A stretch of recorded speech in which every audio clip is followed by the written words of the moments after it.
Isang magandang oras pong muli sa inyo, mga kababayan, na sumusubaybay po sa Kape at Balita dito sa Radyo Pilipino UK YouTube channel.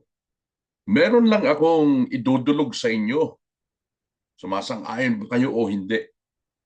Dahil matapos po ang malakas na paglindol dyan sa lalawigan po ng Cebu and other parts of the Visayas region, 6.9 mga kaibigan, maraming casualties, maraming nasira.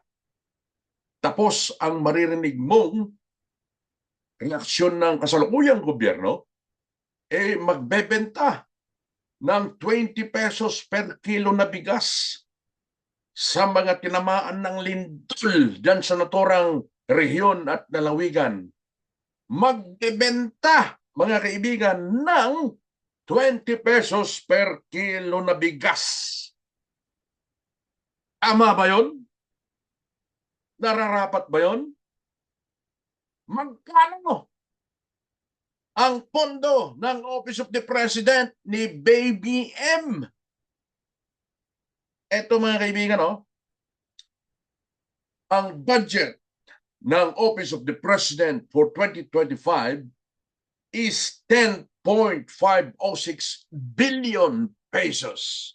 Hindi ba mas mainam sana, Mr. President, kung yung budget mo sa Office of the President yun ang gamitin mo para ilibre na lang ng bigas sa mga tinamaan ng lindol dyan sa Visayas region, particularly dyan sa Cebu. Ang naiisip ko tuloy, kung hindi siguro itong si Bam o Pam Baricuatro ang nanalong governor ng Cebu at yung bata mo, no, na dating gobernador dyan sa Cebu, ang nakaupo pa rin ngayon, malamang bukas na bukas ang Office of the President na ibigay ng libre ang bigas dyan sa mga tinamaan ng lindol.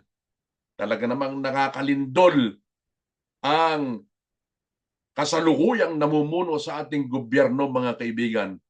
The government is activating 20 pesos per kilogram rice program in the Visayas areas hit by the magnitude 6.9 earthquake for at least 1 month.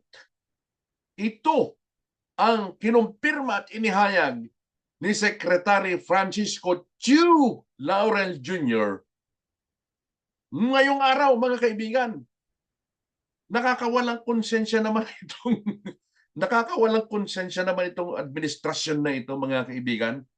Wala ba kayong konting konsensya dyan sa mga tinamaan ng lindol? Huwag na ba? Ilibre nyo na lang. Ang laki ng pondo ng Office of the President.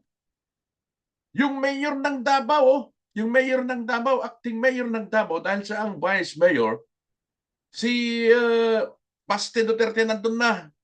Ang Office of the President, Vice President nandun na. Tumutulong at namamahagi ng tulong, mga kaibigan, doon sa mga tinamaan ng lindol sa Cebu. Itong kasalukuyang gobyerno, i-activate pa yung kanilang 20 pesos per kilo rice program. Ibigay mo na ng libre. BBM. Bigay mo na ng libre. Francisco Chu Laurel. Ano pa ibebenta? Emergency yan eh. Ang daming casualties. Hindi ba nakakagalit to, mga kaibigan? Kayo, tatanong ko, di ba kayo nagagalit? Ilibre mo na, BBM. Ilibre mo na, Chu Laurel.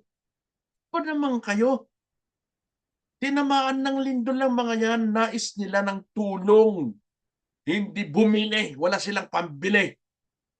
Naku po. Sa mga hindi pa po nakakapag-subscribe sa ating pong channel, subscription lamang po. Salamat!